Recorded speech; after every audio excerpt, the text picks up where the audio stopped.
नमस्कार। राजस्थान के अपा क्षेत्र के वीडियो पार्ट फर्स्ट में हम अरब सागरीय अपा तंत्र को पढ़ चुके थे। इस वीडियो में हम बंगाल की खाड़ी के अपा तंत्र का विस्तार से अध्ययन करेंगे। जैसा कि आपने पढ़ रखा है, अरावली पर्वत श्रृंखला जो है, इस अरावली पर्वत श्रृंखला ने अपा तंत्र को दो भागों में विभक्त कर रखा है और इसी के कारण पूर्व की सारी नदियां बंगाल की खाड़ी का अपा तंत्र है। अब हम चंबल नदी को विस्तार से अध्ययन करेंगे।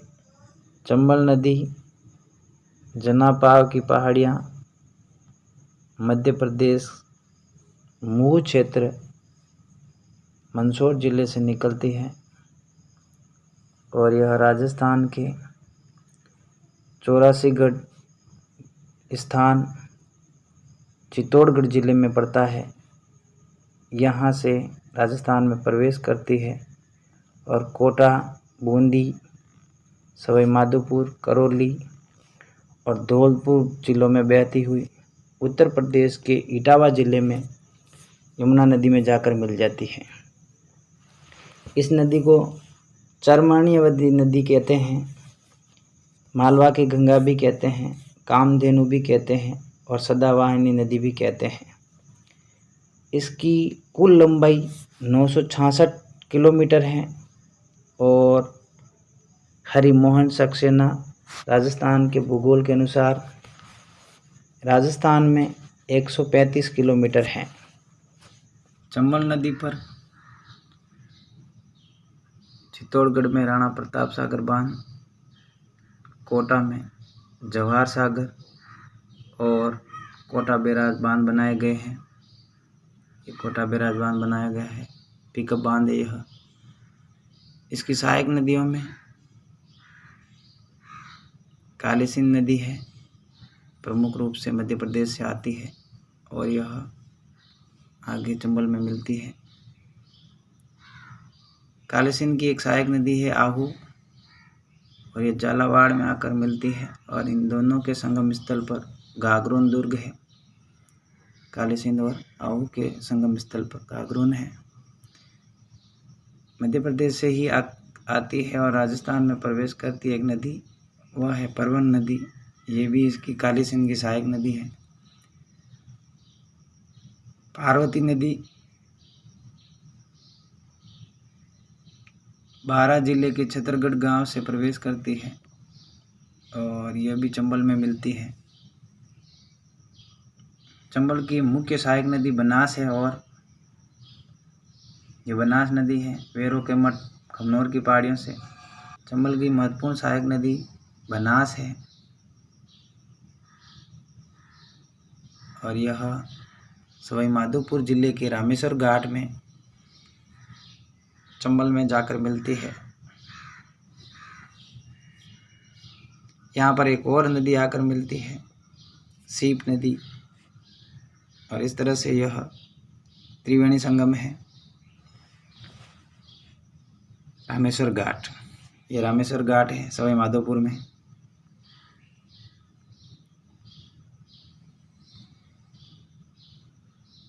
चंबल की सहायक नदियों में बनास है और बनास की भी बहुत सारी और सहायक नदियां हैं। यहाँ एक राजसमंद में गोमती नदी आकर और मिलती है इसी में, बनास नदी में ही। गोमती के बाद में चंद्रभागा नदी मिलती है और एक नदी जो है कोठारी नदी, और इस कोठारी नदी पर मेजा बांध है भीलवाड़ा में। यहाँ मेजा बांध है भीलवाड़ा का। फिर इसकी प्रमुख नदी खारी है।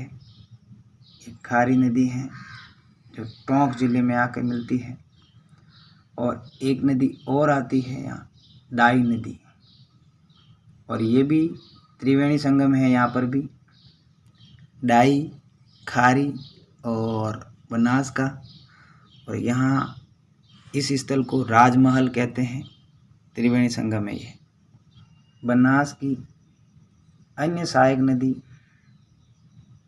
बेड़च है, ये बेड़च है, और इसके एक सहायक नदी और है गंभीरी, ये गंभीरी है।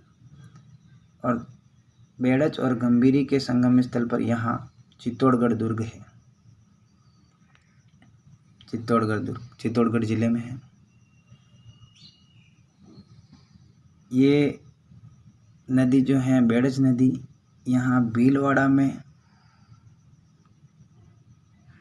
बिगोद स्थान पर, और यहीं पर एक और नदी आकर मिलती है मैनाल नदी, और भीलवाड़ा से ही निकलती है मैनाल नदी।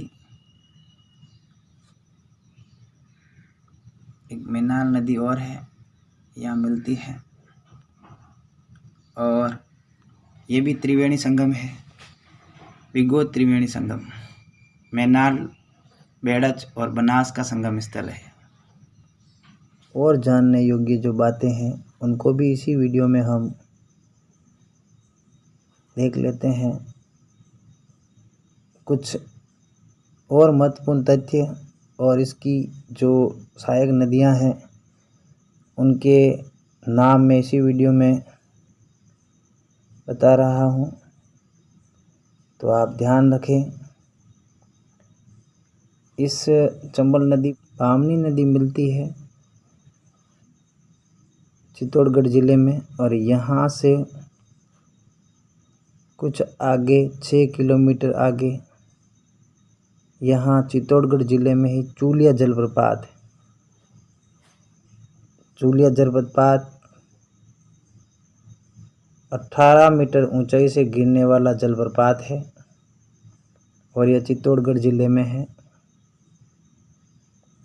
इसी तरह से एक जलप्रपात और है मैनाल नदी पर। मैनाल नदी पर जलप्रपात है जो भीलवाड़ा जिले में है। यहाँ मैनाल जलप्रपात है मैनाल नदी पर।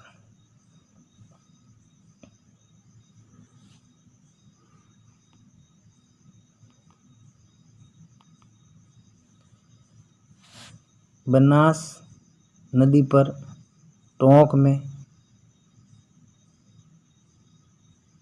यहाँ बिसलपुर परियोजना जो पेयजल परियोजना है, बांध बना हुआ है। अब हम चंबल के इन तथ्यों को देखने के बाद इसकी जो और सहायक नदियां हैं,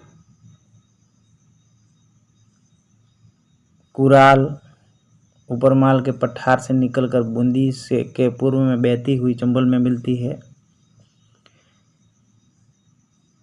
मेज नदी कोटा जिले के भैंसखाना गांव में मिलती है। चाकण नदी, इसका निर्माण बहुत से स्थानीय नालों से हुआ है। सवाई माधोपुर के करणपुरा गांव में मिलती है। मासी नदी अजमेर टोंक में बहती हुई टोंक में बनास नदी में मिल जाती है। सहोदरा नदी, यह भी अजमेर की पूर्व पहाड़ियों से निकलती है और धूलिया गांव मासी नदी में मिलती है, और फिर यह चंबल में मिल जाती है। तो ये कुछ और नदियां थी जो इसी नदी की सहायक नदियां हैं। तो ये हमने चंबल के उप बेसिन को देख लिया है। अब हम बाणगंगा बेसिन को देख लेते हैं। बाणगंगा जो नदी है आप देख पा रहे हैं,